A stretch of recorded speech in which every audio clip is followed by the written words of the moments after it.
quotes Alan Dershowitz, not only to reassure us that the Israelis treat Palestinians, 400 of whom have been killed in Gaza over the past few months, humanely, but to trot out this notion of a ticking time bomb, the idea that we know a terrorist has planted a large bomb in the center of a city and we must torture him, or in the glib phrase from Sam's book, we must dust off a strappado and expose this unpleasant fellow to a session of bygone times. This reference to torture might be amusing if you have spent your life encased in the protective world of the university.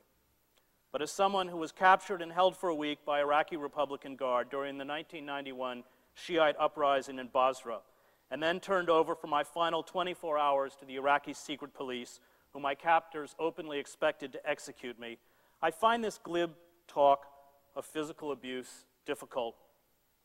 Dershowitz and Harris cannot give us a legal or historical precedent where such a case as they describe actually happened. But this is not the point.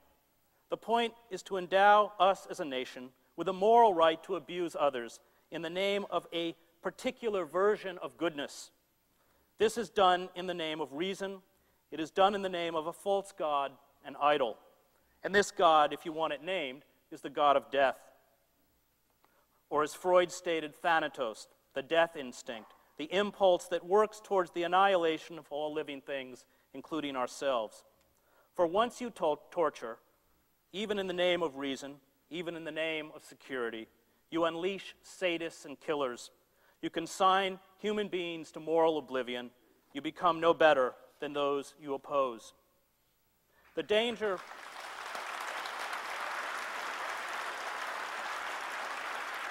The point of religion, authentic religion, is not that in the end it is about us. It is about the other, about the stranger lying beaten and robbed on the side of the road, about the poor, the outcasts, the marginalized, the sick, the destitute, about those who are being abused and beaten in cells in Guantanamo and a host of other secret locations, about what we as a society do to gays and lesbians, what we do to the 47 million Americans without health insurance, the illegal immigrants who live among us without rights or protection. Their suffering is as invisible as the suffering of the mentally ill we have relegated to heating grates or prison cells. It is about them. We have forgotten who we were meant to be, who we were created to be, because we have forgotten that we find God not in ourselves, finally, but in our care for our neighbor, in the stranger, including those outside the nation and the faith. The religious life is not designed to make you happy or safe or content. It is not designed to make you whole or complete, to free you from anxieties and fear. It is designed to save you from yourself, to make possible human community, to understand that the greatest force in life is not power or reason, but love. As Niebuhr wrote, nothing worth doing is completed in our lifetime, therefore we are saved by hope. Nothing true or beautiful or good makes complete sense in any immediate context of history, therefore we are saved by faith. Nothing we do, however virtuous, can be accomplished alone, therefore we are saved by love. No virtuous act is quite as virtuous from the standpoint of our friend or foe as from our own. Therefore, we are saved by the final form of love, which is forgiveness. Thank you. I think you guys stated it. I just want to ask a couple of questions, because we're going to run out of time. But on the second half of your remarks, I think we could have a discussion about, and we should, how do we perceive the Muslim religion and so forth. So sure, leave that. On the first part, though, I think you avoided the argument of his work, because he makes the point that this fundamentalist religion, which you attack, you know, the Christian right and so forth, actually is a more honest position than what you call the liberal theology.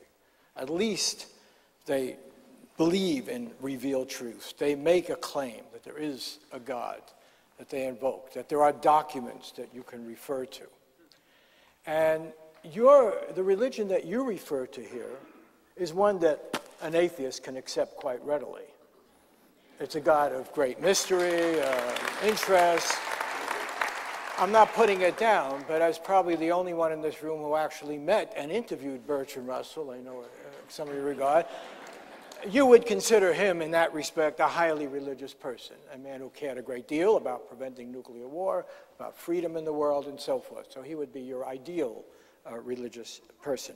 But the reason I say it begs the argument is that Sam, in his writing, says that we live in a different world where religion, in fact, is believed in a literal sense, that this is supposed to be revealed truth, and that he has these statistics. I forget the statistics, but 80% believe the earth is only 6,000 years old.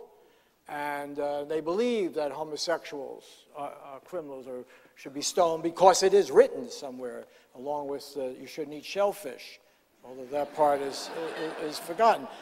And it seems to me, and I'm not going for laughs here, it seems to me what Sam has pinpointed is what is actually the religious experience of most Americans. And as he points out in his book, it's not the religious experience of most Europeans, and in fact many different peoples in the world, but in this country, and that's why we call this religion, politics, and the end of the world, the people who actually are president, right, and we're talking about some marginal fringe movements, our politics are controlled by people who believe what those three Republican candidates believe.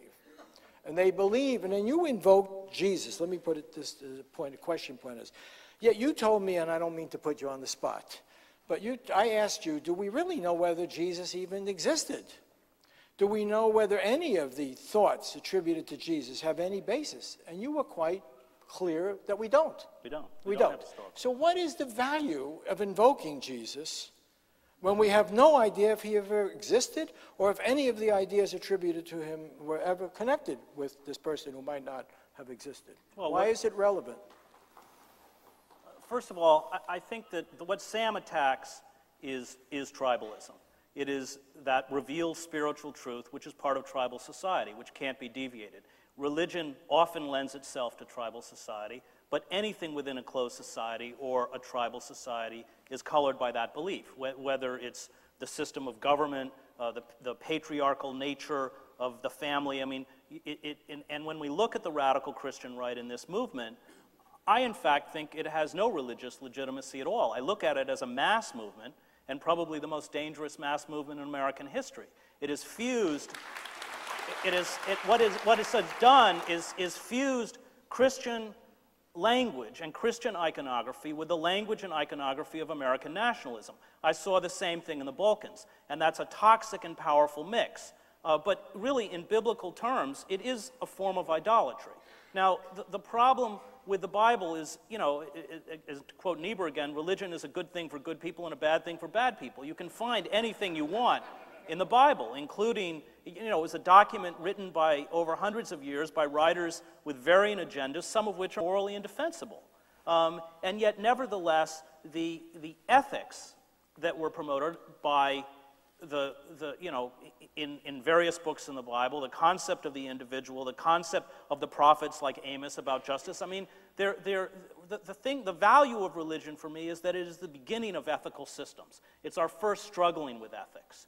And the notion that somehow religion itself is defined to those narrow, tribalistic, chauvinistic elements, not that they don't wrap themselves in the name of it, I just think is unfair. I mean, you can read the book of Ecclesiastes, and it could have been written by Becket. I mean, and that's also in the Bible.